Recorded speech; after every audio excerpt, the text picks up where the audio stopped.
Big Brother is a reality competition series in which every summer, roughly 15 people move into a house and everything they do is recorded.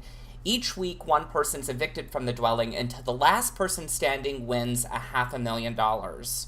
The show plays 3 times a week on CBS, but what makes Big Brother really unique compared to other reality shows is that there's a 24-hour internet live feed that provides its subscribers with a relatively unfettered, round-the-clock view of life in the Big Brother house.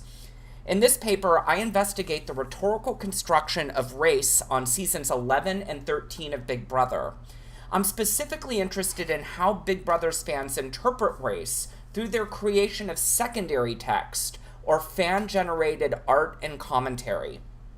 Secondary text are peripheral texts that function intertextually to favor selected readings of a primary text, like Big Brother.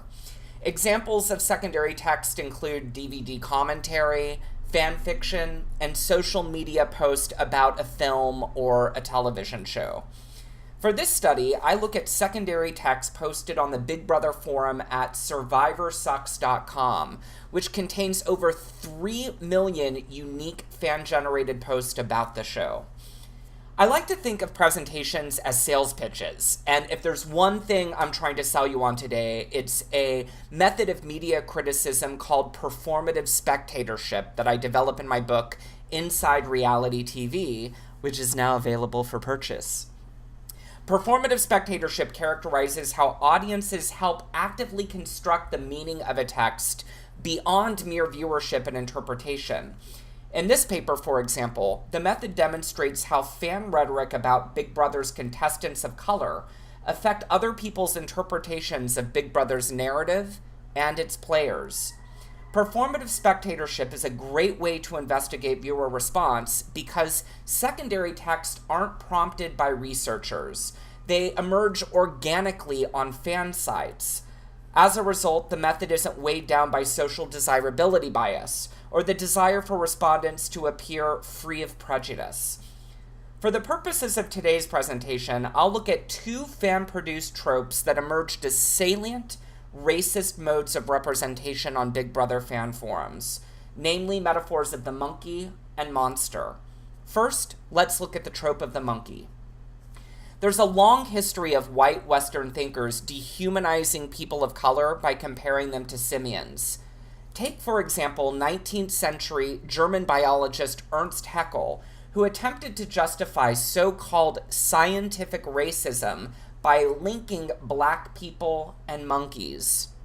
Or consider 19th century Reconstruction era placards that compared free slaves to apes.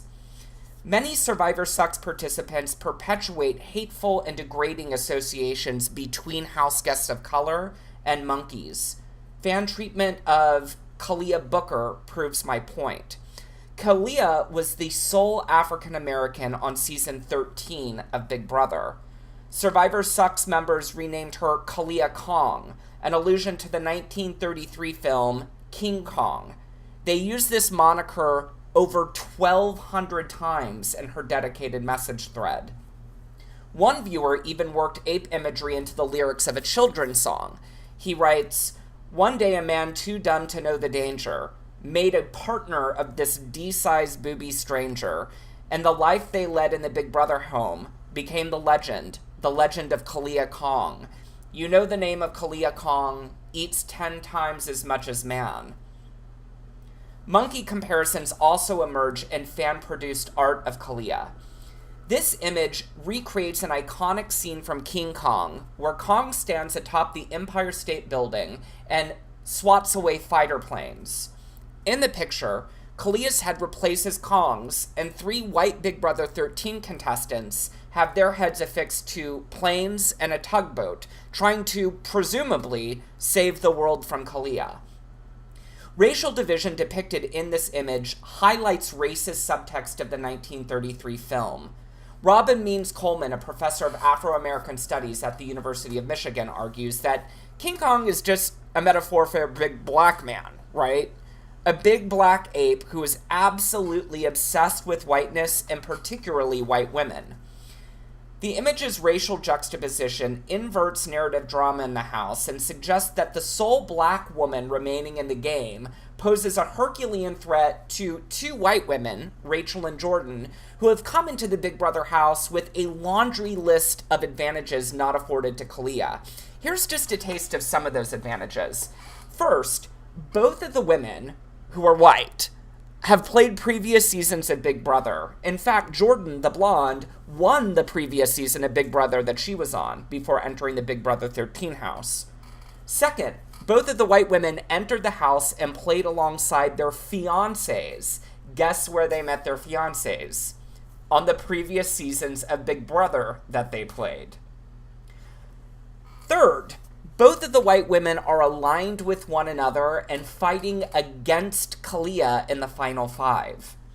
Moreover, season 13 started with 5 people of color, 4 of whom were among the first 5 Houseguests evicted, which I think speaks volumes about the racial dynamics at Big Brother. The image also plays on anti-black sentiment that configures people of color as a threat to white women, even though historically it's white men and women who have brutalized black people. The ape trope isn't limited to Kalia.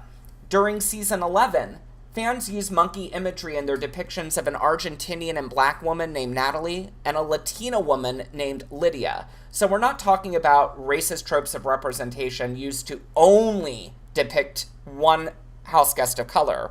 It's a pattern of representation that I'm concerned with in these Big Brother fan forums. Next, I consider the trope of monstrosity. Coleman contends that in the mass media, monstrous difference typically functions to highlight the favorable, enlightened traits of white characters. In Big Brother fan forums, the trope of monstrosity situates houseguests of color as evil and an obstacle that white players must overcome on their way to certain victory. Kalia, in this image, is morphed into Kalia the Hutt, a play on the Star Wars monster Jabba the Hutt. Lydia has her head affixed to the demonic villain from the Hellraiser movies, Pinhead. In this image, Natalie is turned into Jason from the Friday the 13th franchise, and Lydia assumes the role of Freddy Krueger, a serial killer who murders people in their sleep.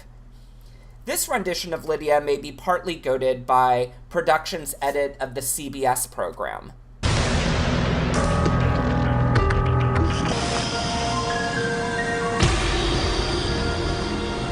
I like to watch Jesse sleep. Maybe he's dreaming about, I don't know, riding his motorcycle, but it'd be nice if he was thinking about me. Because he is asleep, he is in a vulnerable state. Maybe while he's sleeping, I could get revenge. There's a few things I could do. Just have to get creative.